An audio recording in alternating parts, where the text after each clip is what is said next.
মানুষ একটা অত্যন্ত শ্রেষ্ঠ কর্ম করতে পারেন, সেটা হলো ভুলে যেতে পারা। আর সেটা বরদানের চেয়ে কম কিছু নয়। মানুষকে যখন কোনো কারণে নিজের প্রিয়জনদের থেকে দূরে যেতে হয়, তখন মনে দুঃখ জাগ্রত হয়। তিনি সেই দুঃখকে ভুলতে পারেন। কখনো কোনো সম্পর্ক থেকে যদি দুঃখ পেয়ে থাকেন, তখন সেই দুঃখকে ভুলতে পারেন। কিন্তু এই সংসারের প্রত্যেক আবেগ, প্রত্যেক বস্তু ভুলে যাওয়া উচিত নয়। বিশেষ করে আমাদের প্রিয়জন, আমাদের পরিবারের সদস্য। যখন এই সংসার থেকে ওনারা চলে যান, তখন যে সৎকর্ম ওনারা করেছেন, যে প্রেরণা ওনারা আমাদের প্রদান করেছেন, কখনো ভুলে যাওয়া উচিত নয়। যখন আপনি কোনো উঁচু স্থানে পৌঁছে যান, আপনি সাফল্য লাভ করেন, তখন সেই সকল বন্ধুদের ভোলা উচিত নয় যারা আপনার সাথে আরম্ভ থেকে ছিল, যারা সব সময় আপনাকে সাহায্য করেছে। আর সবথেকে গুরুত্বপূর্ণ কথা, আপনার বয়স যতই বৃদ্ধি পাক না কেন, মাতা পিতাকে কখনো ভুলবেন না। আপনি যতই বড় হন না কেন, আপনি তাদের সন্তানই থাকবেন। অভিজ্ঞতার দিক থেকে ওনাদের থেকে ছোটই থাকবেন। তাই সবসময় নিজের মাতা পিতাকে নিজের সাথে রাখুন, কখনো তাদের ভুলবেন না। সেই সকল ব্যক্তিদের ভুলে যাবেন না যারা দুঃখের দিনে আপনার সাথে ছিল, তবেই জীবনে সুখ পাবেন। আসুন আর আমার সাথে ভালোবেসে বলুন, রাধা রাধা। আমার অনেকগুলো নাম আছে, আর তাদের মধ্যে একটি হলো যুদ্ধ বিমুখ। এই কথা আপনারা সবাই জানেন। দাদাও আমাকে বলেছেন যে তুমি এরকম কিভাবে যুদ্ধক্ষেত্র থেকে মুখ ঘুরিয়ে পালাতে পারো কানাই। দেখুন, যেটা সময়ের দাবি ছিল আমি সেটাই করেছি। যদি আমি রণভূমি ত্যাগ করে না পালাতাম, তাহলে কে জানে কত সৈনিক নিজেদের প্রাণ হারাতেন, কে জানে কতগুলি পরিবার নিজেদের বাঁচার আশা হারাতেন, কে বলতে পারে হয়তো কত প্রাণী এই সংসার ত্যাগ করতেন। আর তাই কখনো কখনো যুদ্ধ বিমুখ হওয়াই শ্রেয়। কখনো জীবনের ক্ষেত্রেও এটা প্রযোজ্য। যদি দূরে চলে গেলে আপনার সম্ভাবনা বৃদ্ধি পায়, তাহলে দূরে চলে যান। দূরে চলে যান সেই সকল ব্যক্তিদের থেকে যারা কথায় কথায় আপনাকে অপমান করেন, আপনার নিন্দা করেন, আপনাকে বাধা দেওয়ার চেষ্টা করেন, আপনাকে ছোট করেন। কারণ তাদের সাথে থেকে, সেই সকল ব্যক্তিদের সাথে থাকলে যারা আপনার মূল্য বোঝেন না, আপনি নিজের আত্মসম্মান, নিজের আত্মবিশ্বাস, নিজের ব্যক্তিত্বকে নত করে ফেলবেন। দূরে চলে যান সেই সকল সংঘর্ষ থেকে, সেই সকল পরিস্থিতি থেকে যাদের সম্মুখীন হয়ে আপনি কোনো পরিণামেই পৌঁছতে পারবেন না। যদি আপনি এইভাবে যুদ্ধ বিমুখ হয়ে উঠতে পারেন, যদি এই প্রবৃত্তি আপনি নিজের মধ্যে জাগ্রত করতে পারেন, তাহলে আপনার সামনে সেই যুদ্ধ চলে আসবে যাতে বিজয় লাভ করে আপনি নিজের অস্তিত্ব খুঁজে পাবেন। আর সেটাই হলো সবথেকে বড় জয়লাভ। আসুন আমার সাথে ভালোবেসে বলুন, রাধা রাধা। এই সংসারের একটা নিয়ম আছে, বা বলতে পারেন লোকে তাই বলে, যে শক্তিশালী হয় সে শক্তিহীনকে নত করে দেয়। এমনটাই হয়, তাই না? আবশ্যক নয়। কখনো কখনো এমনও হয় একজন অসমর্থ ব্যক্তি সমর্থ ব্যক্তিকে নত করে দেন। এটা সম্ভব, এও হতে পারে। আর এটা তখন হতে পারে যখন তার মধ্যে ভালোবাসার শক্তি থাকে। ভালোবাসার শক্তি এই সংসারে সবথেকে বড় শক্তি হয়। এই ভালোবাসার শক্তি দ্বারাই নির্ধন সুদামা আমাকে দিয়ে নিজের পা ধুইয়ে নিল, কিছু না বলেই, কিছু না চেয়েই। এই কর্মের আধার ছিল শুধুমাত্র ভালোবাসা। খুব শক্তিশালী হয় এই ভালোবাসা। ভালোবাসার শক্তি দ্বারাই আপনি হিমালয় পর্বতকে নত করতে পারেন, তাহলে কি অসম্ভব হতে পারে? এই ভালোবাসার শক্তির সঞ্চার করুন, আর এই ভালোবাসার সাথেই বলুন, রাধা রাধা। একদিকে হলো আঙুর, আর অন্যদিকে কিশমিশ। দেখতে গেলে এই দুটোই সবারই খুব প্রিয়। শিশু হোক, যুবক হোক, বা কোনো বৃদ্ধ ব্যক্তিই হোক না কেন, আর দেখতে গেলে এই কিশমিশ এটা আঙুর থেকেই আসে, তারই অন্য একটি রূপ। কিন্তু কখনো হাটে যান আর গিয়ে জিজ্ঞেস করুন যে এই কিশমিশ আর আঙুর এই দুইয়ের মধ্যে অধিক মূল্য কার। আপনিও নিশ্চয়ই জানবেন যে কিশমিশের মূল্য আঙুরের থেকে অনেক গুণ বেশি। এবার এরকম কেন হয়? এর পেছনে কি কারণ থাকতে পারে? একদিকে হলো সেই আঙুর যা টাটকা অবস্থায় গাছ থেকে পেড়ে খাওয়া যায়, আর অন্যদিকে হলো কিশমিশ যাকে মাসের পর মাস রোদে ফেলে রাখা হয়। একদিকে আঙুর যা কিনা অত্যন্ত রসালো, আর কিশমিশে কোনো রসই নেই। একটি হলো অত্যন্ত কোমল এবং সুন্দর, অন্যটি অমসৃণ এবং তাতে বিন্দুমাত্র সৌন্দর্য নেই, তাও তার মূল্য বেশি। এইসব কেন হয়? এই কারণেই হয় কারণ সেই আঙুর অনেক মাস পর্যন্ত রোদ সহ্য করে থাকে, কষ্ট সহ্য করে থাকে, তবেই সেই আঙুর কিশমিশে পরিণত হয়। এবার জীবনের কড়া রোদ যাকে সহ্য করতে হয় তার সাথেও এটাই হয়ে থাকে, তারও মূল্য আপনা থেকেই বৃদ্ধি পায়।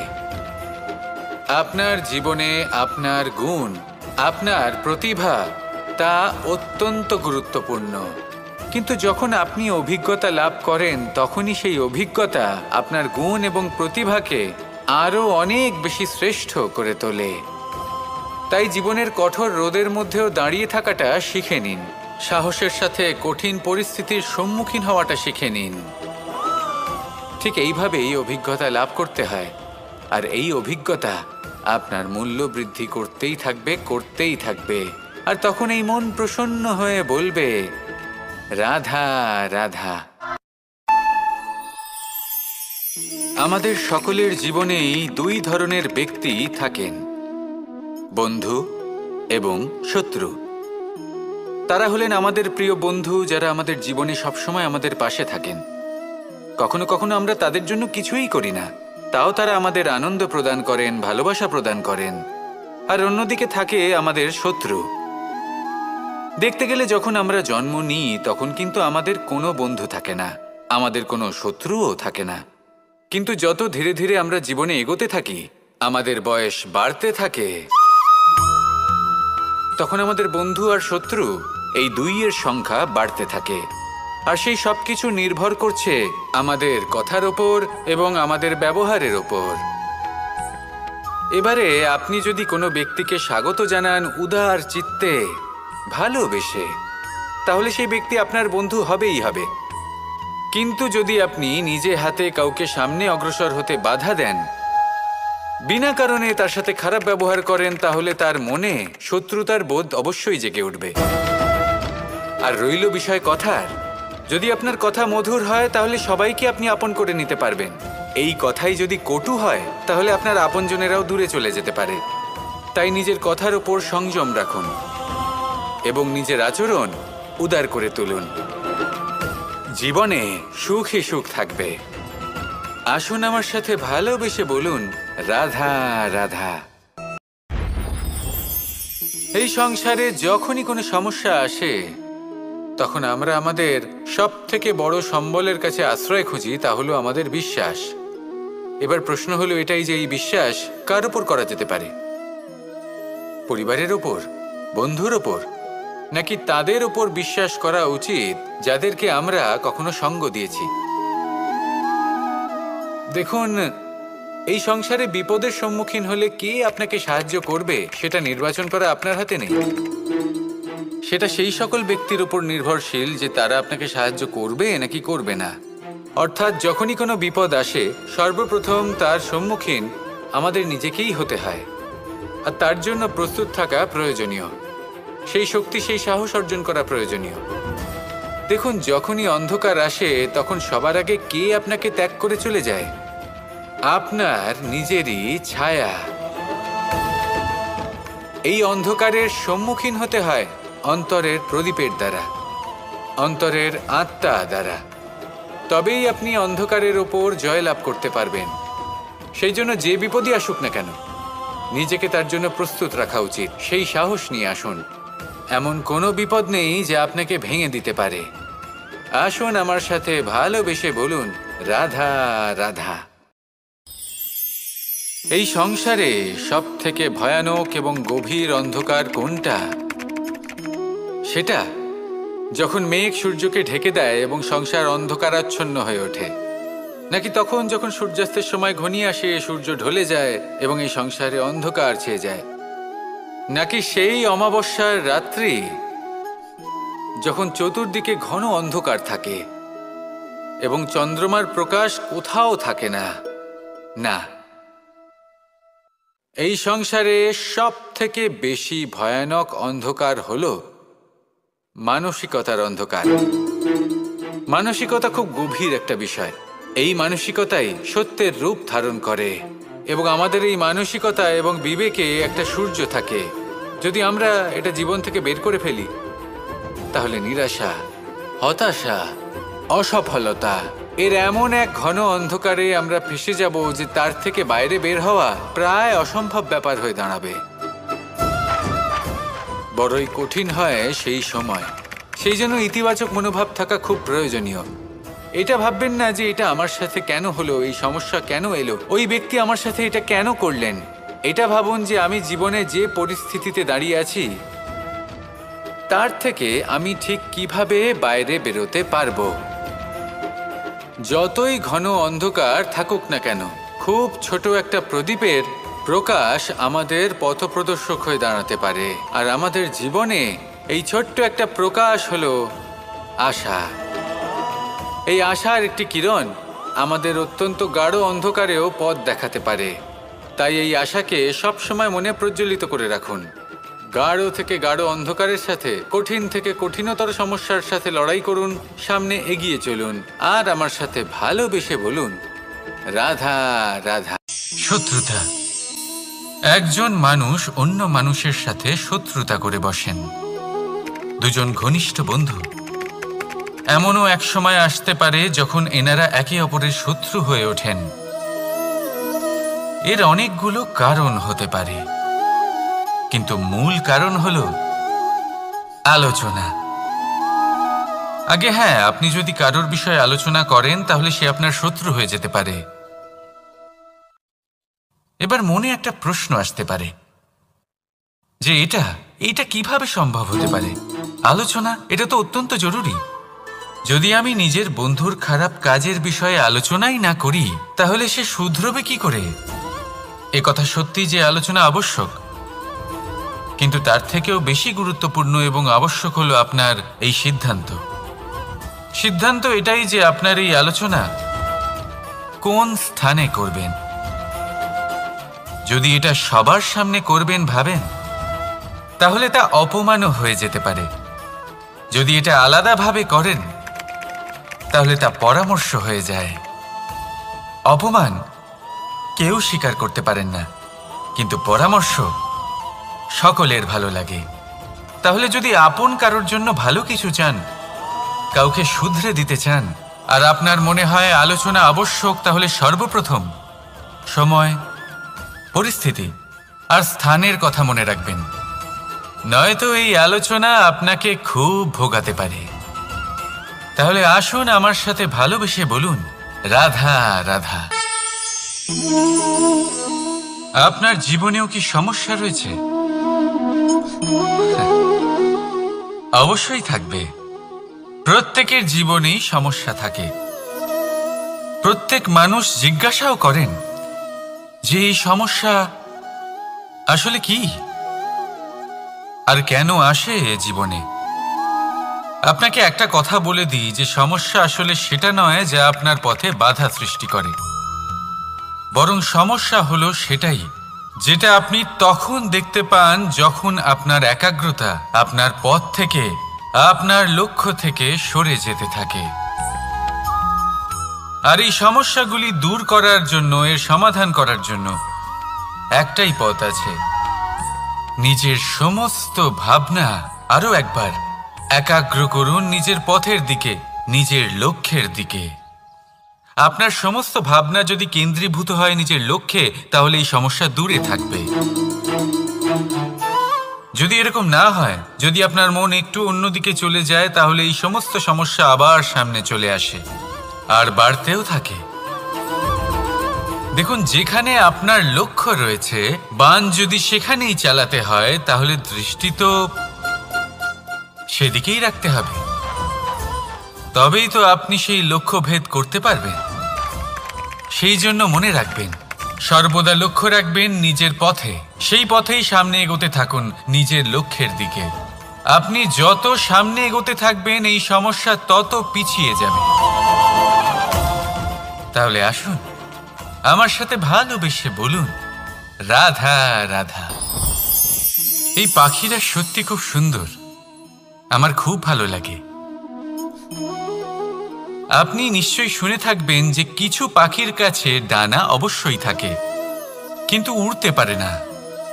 তারা চায় উঁচু আকাশে উড়ে বেড়াতে এবং মেঘেদের সাথে কথা বলতে, করতেই পারে না। এবার এই সংসারেও পাওয়া যায় ঘুড়িও। এদের মধ্যে না জীবন আছে, না প্রাণ আছে, আর না আছে ডানা, কিন্তু এরা আকাশের সাথে কথা বলে, হাওয়ার বেগের সাথে কথা বলে, আনন্দ করে, উৎফুল্ল হয়ে ওঠে। আকাশে জীবনের কিছু মুহূর্ত কাটায়। তার কারণ কি হতে পারে? কারণ হলো সুতো। এই সুতো যদি সঠিক হাতে থাকে, তাহলে এই কাগজের তৈরি ঘুড়িও আকাশের উচ্চতায় উড়ে বেড়াতে পারে। এবার এই সুতো আসলে কি? এই সুতো হলো আসলে ভালোবাসা। এই সুতো হলো আসলে বিশ্বাসের। আর এটা আপনি দিয়ে থাকেন তাদের হাতে যাদের আপনি বিশ্বাস করেন, যাদের আপনি নিজের সর্বস্ব দিয়ে দেন। ভেবে দেখুন, এই ভালোবাসা আর বিশ্বাসের সুতো আপনি যদি সঠিক মানুষের হাতে দিয়ে দেন, তাহলে আপনি অনেক উচ্চতায় উঠতে পারবেন, আকাশের উচ্চতায় উড়ে বেড়াতে পারবেন, মেঘের সাথে কথা বলতে পারবেন, পাখিদের মতো উড়তে পারবেন, যা ইচ্ছে তাই করতে পারবেন। শুধু এই মানুষ সঠিক হতে হবে, এমন একজন মানুষ যার মনে আপনার জন্য ভালোবাসা রয়েছে, এমন এক মানুষ যার মনে কোনো স্বার্থ নেই, যিনি পরোপকারী, এমন একজন ব্যক্তি যিনি আপনার অস্তিত্বকে বাইরে নিয়ে আসতে পারবেন, তাকে উজ্জ্বল করে তুলবেন। তাহলে ভালোবাসুন, আনন্দ করতে থাকুন, আর এই আনন্দ সহকারে বলুন, রাধা রাধা। আমরা সকলে এমন ব্যক্তির সাথে থাকতে চাই যারা খুব মিষ্টি কথা বলেন, যাদের ব্যবহার আমাদের ভালো লাগে, যারা দেখতে সুন্দর হন, যাদের আমরা পছন্দ করি। আর সব সময় এমন ব্যক্তির থেকে দূরে থাকতে চেষ্টা করি যাদেরকে আমরা পছন্দ করি না, যাদের কথা আমাদের খারাপ লাগে, যাদের কথা একটু কঠোর হয়। আমরা সব সময় চেষ্টা করি এদের থেকে দূরে থাকার, ঠিক কিনা?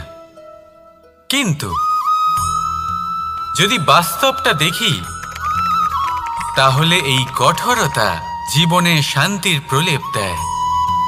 ওষুধও একটু কড়াই হয়, কিন্তু এ কি করে? আমাদের সুস্থ করে তোলে। ঠিক সেইভাবেই ভালোবাসার এই অধ্যায় একটু কঠিন, একটু কড়াও মনে হতে পারে, কিন্তু এর ফল সবসময় আপনাদের স্বাস্থ্যের পক্ষে ভালোই হয়। সেই জন্য যদি কেউ আপনার নিন্দে করে, আপনাকে কড়া কথা শোনায়, আপনার ব্যাপারে আলোচনা করে, তার মানে এটা নয় যে সে আপনার শত্রু। হতে পারে তিনি আপনার বন্ধু হন, আপনার জন্য ভালো চান, আপনাকে শুধরে নিতে চান, আপনার মধ্যে কোনো পরিবর্তন দেখতে চান। সেই জন্য কখনো কারোর কথা শুনে বা কাউকে দেখে প্রাথমিকভাবে এই সিদ্ধান্ত নেবেন না যে তিনি আপনার শত্রু হন নাকি আপনার বন্ধু হন।